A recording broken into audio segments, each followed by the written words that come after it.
Well, hello there, class. Welcome to the third lecture in what we call the plus eights. This is taking a book of the New Testament and digesting and dissecting it in 8 minutes. This is 1 Corinthians plus 8. I say I could do an entire class. You could do an entire semester on the Corinthians. First and Second Corinthians, to me, are books of heartache. Let me see if I can unpack. The Apostle Paul, at the end of his second missionary journey, he actually spends 18 months. Look it up in Acts 18. He spends 18 months in Corinth establishing a church.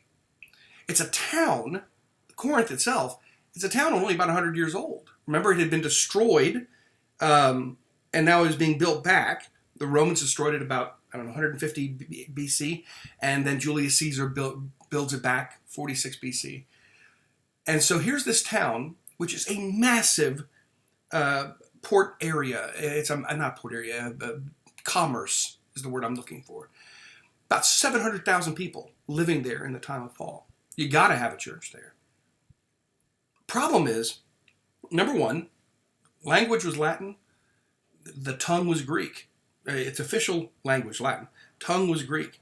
About 2/3 slaves, filled with massive shrines. Had a place called the Acrocorinthus, 1,000 temples. They had temple prostitutes. It was a city of debauchery. As a matter of fact, to act like a Corinthians means to act like a heathen. And in the middle of this city, Paul establishes a church, and he lives there. He actually works as a tent maker there with Priscilla and Aquila. He leaves, right? It's the end of his second missionary journey, so what, around 51, 52 AD? But he writes the first letter to the Corinthians 5 years later. He gets a report that this church that he loved so much, he's in Ephesus, and they send a report saying, let me tell you about the church of Corinth. Paul proceeds to write one of my favorite books, and here's why. The Holy Spirit inspires him to talk about local churches, local issues, local fights. Here's the stats. Listen to this. 16 chapters, 437 verses, about 10,000 words, 9,500 words. But listen to this.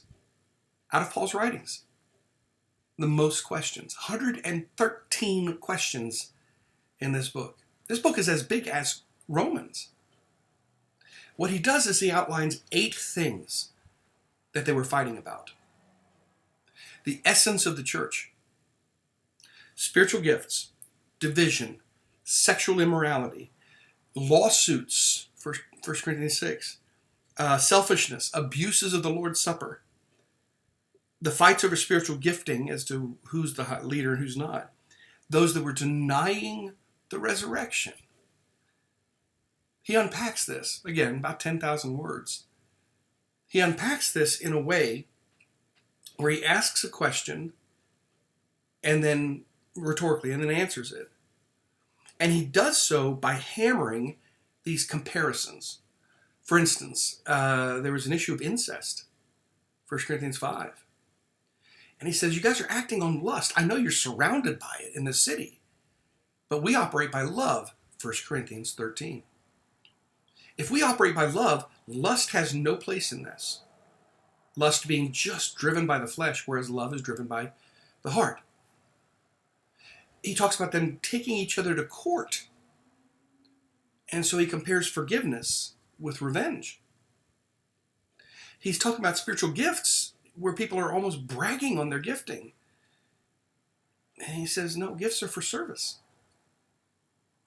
Slaves, those that do the most behind the scenes, are greater than those who do those things in the front of the scenes.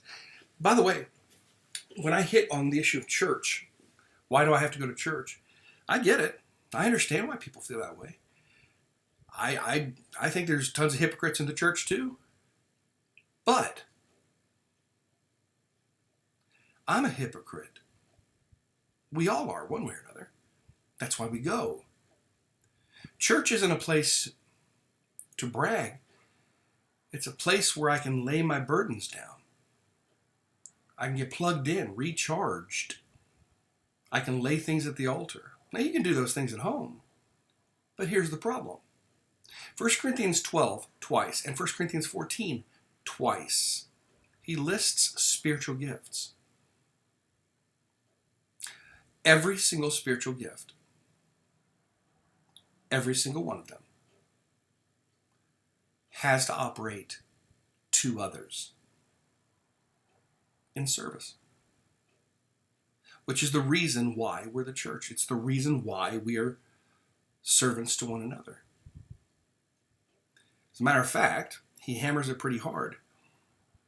Anything that puffs me up, exalts me, it's not from God.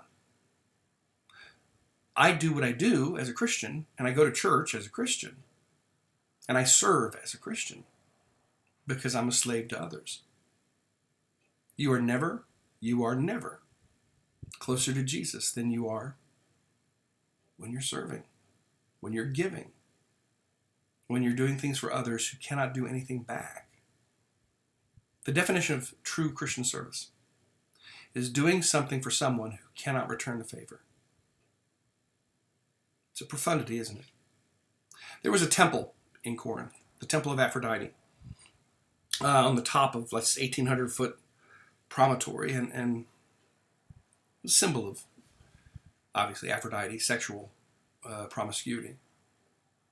And in stark contrast, Paul shows what true love is. True love is service, not lust. It's not sexual, it's servanthood. It's an amazing thing if you look at it. It changes the way you approach the church. Runners run.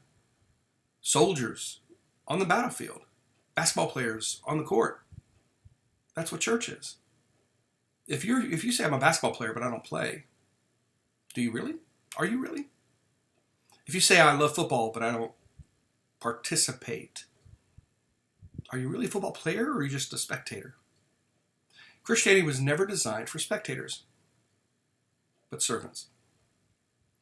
1 Corinthians is hard to read, especially when he says, look, some of you guys are destroying the Lord's Supper because you're doing it in an unworthy manner. You're using it over top of other people. And it really hits everywhere, doesn't it? The pastor is a servant to the people. The deacons are slaves to the people. The people are to be servants to each other.